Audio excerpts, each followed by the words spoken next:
पत्रिका में कि 420 बजट है। तो सिर्फ इसी बात का खुलासा करने के लिए हम आप लोगों के सामने आए हैं। हमारे वित्त मंत्री जी ने अपने उद्बोधन में एक पंक्ति पढ़ी थी कि यही एक ख्वाब मेरा है, वहां चिराग जला दूं जहां अंधेरा है। कांग्रेस पार्टी कहती है समूचे प्रदेश को अंधेरे ने घेरा है, खुद चिराग तले भी अंधेरा है। अर्थात भारतीय जनता पार्टी की सत्ता के तले इतना भीषणतम भ्रष्टाचार का अंधेरा व्याप्त है जिसकी आप कल्पना नहीं कर सकते। ये बजट के आंकड़ों को बढ़ाते हैं मगर वास्तविकता के धरातल पर उसके परिणाम नजर नहीं आते हैं। मध्य प्रदेश का जो बजट है वो सुर्खियों के लायक भी नहीं।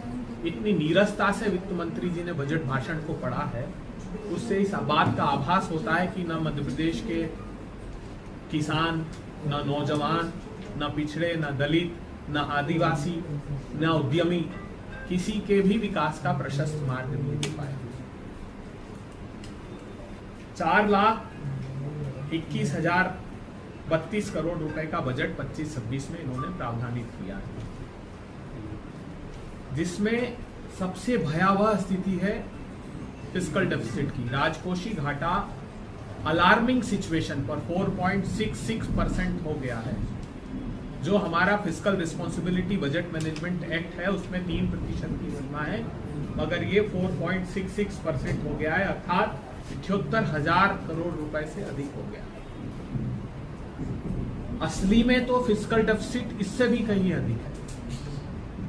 इन्होंने बड़ी चालाकी से ये किया है कि वैसे 2023-24 में ये 3.26% था, मगर जैसे पहले भी हमने कहा था कि ये जीएसडीपी का भी स्कैम करते हैं।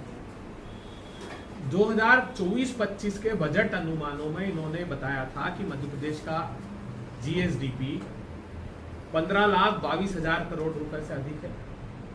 उसको फिर रिवाइज एस्टिमेट लेकर आए जिसमें 18,000 करोड़ रुपए कम बता दिया, और इस बार अवास्तविक आंकड़ों पे, जैसा मुकेश नायक जी ने कहा कि खुद कैग कहता है कि ये अवास्तविक आंकड़ों का खेल खेलते हैं, तो 12.71% बढ़ाकर 16,94,000 करोड़ रुपए इन्होंने बढ़ा दिया।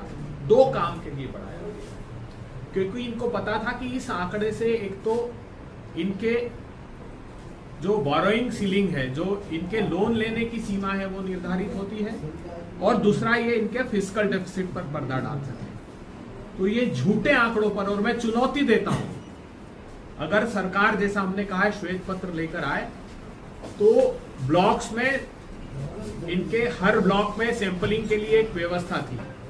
आज किसी भी ब्लॉक में मध्य प्रदेश के डेटा कलेक्शन की कोई प्रॉपर अरेंजमेंट नहीं है जिससे आप जीएसडीपी का सही मूल्यांकन कर सकें। तो सिर्फ फर्जी आंकड़ों के आधार पर, किताबों पर ये बनाया गया है। कर्ज के बोझ के तले दबा दिया मध्य प्रदेश को, जैसा अभी मुकेश नायक जी ने कहा था। तो अगर 8 करोड़ की जनता माने तो जो आप बता रहे थे 42,000 रुपए, 4,99,772 करोड़ रुपए का कर्ज 25-26 में होगा, जो कि 62,000 रुपए 8 करोड़ की जनता माने तो प्रति व्यक्ति होता है। इस वर्ष 25-26 में 78,770 करोड़ रुपए का नया कर्ज भारतीय जनता पार्टी की सरकार लेगी। अब एक बड़ा स्कैम और किया इन्होंने। एक बड़ा स्कैम ये किया, पहले तो ये बता दूं कि ये जो वित्त मंत्री जी सदन में कह रहे थे कोई नया कर नहीं लगाएंगे, साहब कोई टैक्स हम नया लगाने वाले नहीं है। तो फिर वित्त मंत्री जी ये बताइए कि जब कोई नया कर लगाए बगैर कोई राज्य सरकार अपने राज्य के करों के राजस्व में 13.57% की वृद्धि कर कैसे सकती है? ये बगैर नए टैक्स लगाए इतना अधिक कैसे आपका राज्य का राजस्व बढ़ता है? इसमें क्या स्कैम किया इन्होंने? जो इनका बजट अनुमान था 24-25 में खुद के राज्य के कर के कलेक्शन का, उसको पुनरीक्षित किया और उसको कम कर दिया।